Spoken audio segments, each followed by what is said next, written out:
يا الله. طبعا الموضوع اليوم موضوع نهر دجلة، وموضوع عقل الانتخابات أو شيوخ الانتخابات، حصرا الشيوخ وعقل الأحزاب، حتى لا حد يقول حكي على كل العشائر. عشائرنا كريمة ومحفوظة والله يحفظهم، خوش أوادم ويحجون كلمة الحق، وهالمواقف معروفين.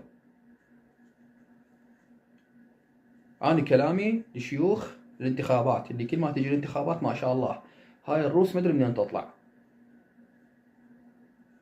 تمشي بالشارع سيارة تخطف من يمك أقل شي بيها 4-5 عقل.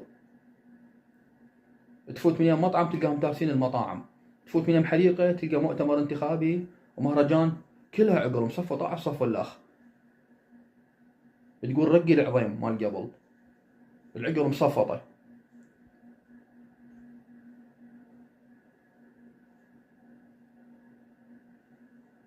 شرفكم طبعا، عذرا من المتابعين، أنا أول مرة أحكي بهذا المستوى. شرفكم ضميركم.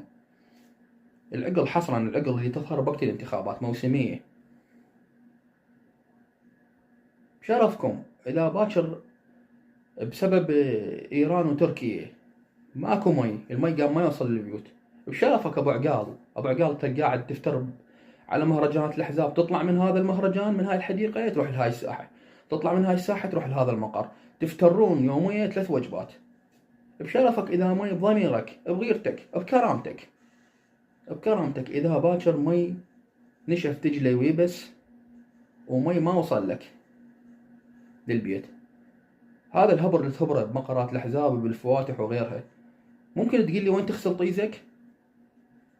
انا طبعا قلت معذرة للمتابعين لان اول مرة اتكلم بهاي الطريقة وانزل لهذا المستوى، بس ما خليتوا مجال يجب وعليه وثقافة وفصحى ما تفيد وياكم قامت. فانا اسالك يا ابو عقال اللي قاعد تفتر على الاحزاب، او يا اهل العقل اللي جاي تفترون على الاحزاب، سويتوا لكم وقفة، سويتوا لكم مظاهرة، سويتوا لكم مؤتمر عشائري عام وطلعتوا بكلمة واحدة تجبرون الحكومة تروح تجيب المي من حلق السبع؟ ماكو. ها العقل بالسيارات بالمطاعم تفترون. سألتكم سؤال، كرامتكم إذا باكر ما وصل للبيوت، هاي ما بيها هاي لا سياسة ولا دين ولا شيء، كرامتكم هاي إذا ما وصلكم للبيوت بيش تخسلون طيازتكم؟ وانت المرشحة بيش تخسلين آخر من لساني؟